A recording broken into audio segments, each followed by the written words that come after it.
Thank you for tuning in to another episode of One Cup of Success. I'm your host, Zach Tubman, and today our guest is Lori Daniel. She's had a very successful career in the food industry, and we're really excited to have her on. Hi, Lori. Welcome to the show. Hi, thank you. Yeah, so Lori, do you mind telling us a little bit about yourself and your career? Yeah, sure. So I went to the Culinary Institute of America right out of high school and became a chef and then a pastry chef, and then started a business as a wholesale dessert company that grew into a private label manufacturing business. So we became a well-kept secret in the food industry. We were called Two Chefs on a Roll.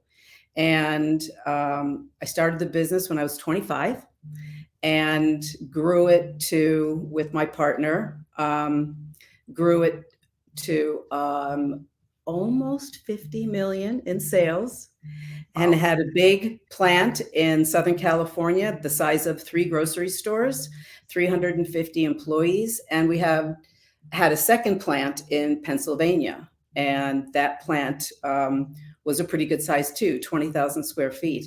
And we sold to a European company that has continued to grow the business enormous. And it's so exciting to know that what we built still lives on.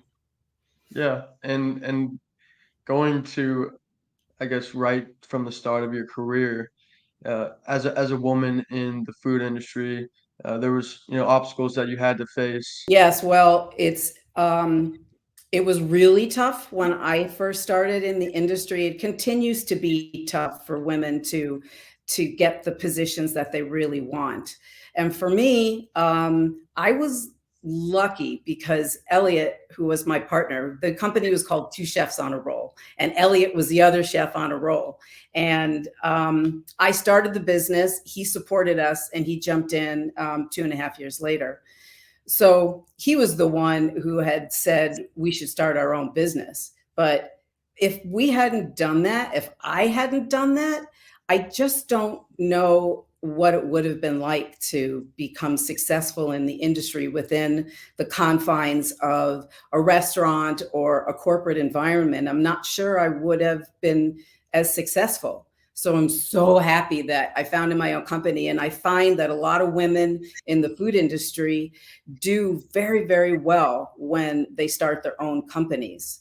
In addition, one of the oddest things that I didn't expect, we built 3 different plants, and I was in charge of getting the first 2 going. The third one was really big. I wasn't any part of that. But contractors treated me like garbage. They kept saying, "Can we talk to Elliot?" And thank goodness they would go to Elliot all the time and ask him questions. And they said, "Sorry, you have to go to Lori. She's in charge of the project." So I had it from all sides. And it was a challenge, but Yeah, pushed so through. when did you decide that you wanted to, start the company? Well, I wouldn't have thought of it because I never knew anybody that was an entrepreneur. And Elliot, Mhm. his father, was an entrepreneur and had delicatessens in Boston.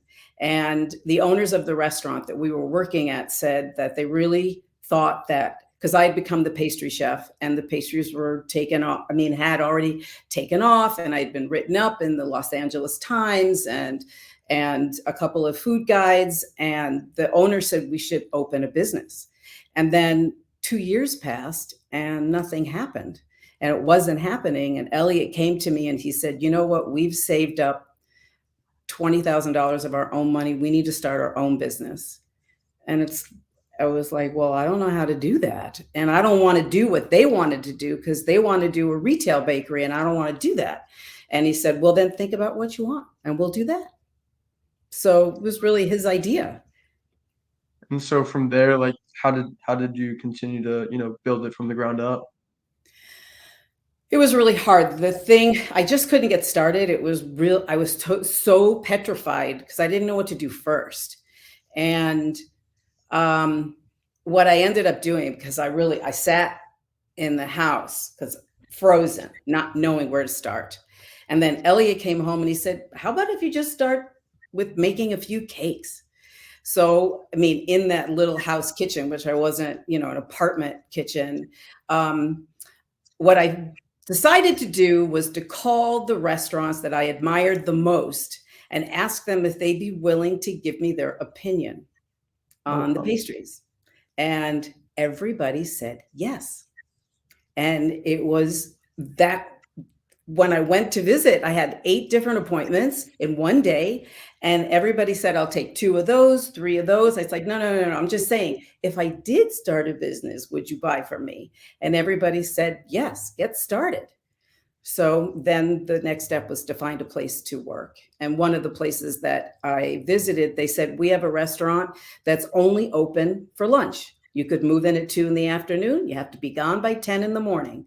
So they gave me a fair price for rent, and that's what I did. I baked through the night and packed up my car in the morning, delivered the pastries, go home, sleep a few hours, and go back again. And so, I guess from the standpoint of learning more about if businesses would buy into it, right, by going to these different companies, uh, what made you think of doing that? Well, I didn't think too much. I didn't really know how big the industry was. I didn't know how big I could grow it. I mean, I thought I would do $1 million in sales the first year by myself. And then I had brought in like one person to work with me, and then they left, another person. So it was me and one other person the first year. And I was so disappointed that I only had done $100,000 in sales. And I thought I'd do 1 million by myself. I don't know what I thought. So growing the business was super challenging to think about what type of customers to sell to. So adding from restaurants, I added caterers, country clubs, and from there, hotels, airlines. And then from there, got the idea from people in a professional association that I belong to. They said, "Why don't you sell to Trader Joe's?" And it's like, well, they're big and that's too scary. And at the time, they had 35 stores. So to me, they were huge. And they said, "You should give it a try." And one of the women I knew, she said, "I'll walk you in. Let's think of something for you to make and I'll walk it in for you." And it's like, okay. So that's what I did. And that's how we got started doing a private label for Trader Joe's, because we were happy to make what anybody wanted as long as they gave us enough volume to make it worth our while. Mhm. So that's how we got into the private label side. And then the restaurant chain started right after that with California Pizza Kitchen.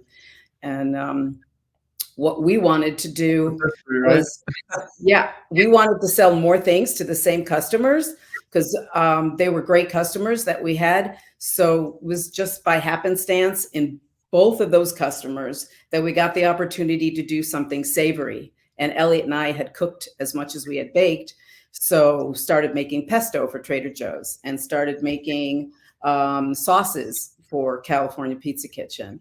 And then as we grew, we did, as we would say, from the left side of the menu to the right, for with a lot of different customers, Starbucks, Panera, Costco. We really did start to lean into the retail grocery business because we love designing food for retail. And restaurant chains were great because we got to work with the chefs at the chains. So both sides of that industry were very exciting. And from you fast forward, right, and after the sale of the company, which we could have a whole entire episode just on how do you sell a company when you build it from the ground up. But from there, what have you been doing to, occupy your time? I know everybody thinks like you would never have any kind of an identity after you sell your company. But it's funny, when I first started it, I thought I'd be able to sell it in 5 years. And after 5 years, I went to talk to people about it and they said there's no value. You have to grow it bigger and you have to grow it to a place where they don't need you. And that took 23 and a half years. So I always wanted, both of us, both Elliot and I, we both wanted that same thing. We wanted to go on to do other things. We wanted to have a second third, fourth act of our lives. And what I chose to do, I had aspired to be on the board of the Culinary Institute of America, and I was already on the board when we sold the business. So I had the time to dedicate to the school, which was very exciting for me. I got on a couple of for-profit boards, and I traveled a lot, Hmm. and I got to see the world. And I didn't want my time to be too scheduled. So I really have learned to enjoy life. And I am also an artist. So I've learned how to make art, and I still travel the world, plan on living in other countries. And I have a lot. I mean, I have a whole list of dreams I still fully intend Yeah, to conquer. very long bucket list. That's Yes. still getting checked off. So all great things there. But we'll end the episode with the question of what is your one cup of success? Gosh, it's so hard to pick one thing. Okay, so if I have to really pick one thing, I would share that something that I would love every young executive and entrepreneur to know, that it took me so long to learn. I thought you really had to have good skills and you really had to have the best product. And what I learned is that people buy from people they like. Hmm. People work for people they like. And that is the one thing that I would say is really important to know. You have to be your authentic self and know that people work with people they like. Yeah, and it's not that hard of an ask, right? Be a likable person and you'll go far. So Well, I thanks was again. so afraid. Yeah, I was so Yeah. afraid just to be myself. I always had to be the stiff chef in the chef's whites when I went to appointments. And my broker had said to me once, she goes, "How come you're so different in sales appointments than you are when we hang out together?" It's like, because I'm trying to be my professional chef self. And she said, "They don't want your professional chef self. They want you. They want to Hmm. hang out with you." And I saw that as I started to look around, I realized that the buyers that we work with spent a lot of time with some of the people that were their smallest vendors. And it was like, why are they spending all their time with the asparagus guy? Because you'd see your buyers out at trade shows. And then I realized it's because he liked him. And that asparagus guy ended up getting a ton of opportunity from that customer just because he was liked. It was like, damn, that took me too long to learn. So yeah, I got a lot better late after I learned that. Yeah. So like I said, thanks again, Lori, for coming on the show. You're welcome. Thanks for having me.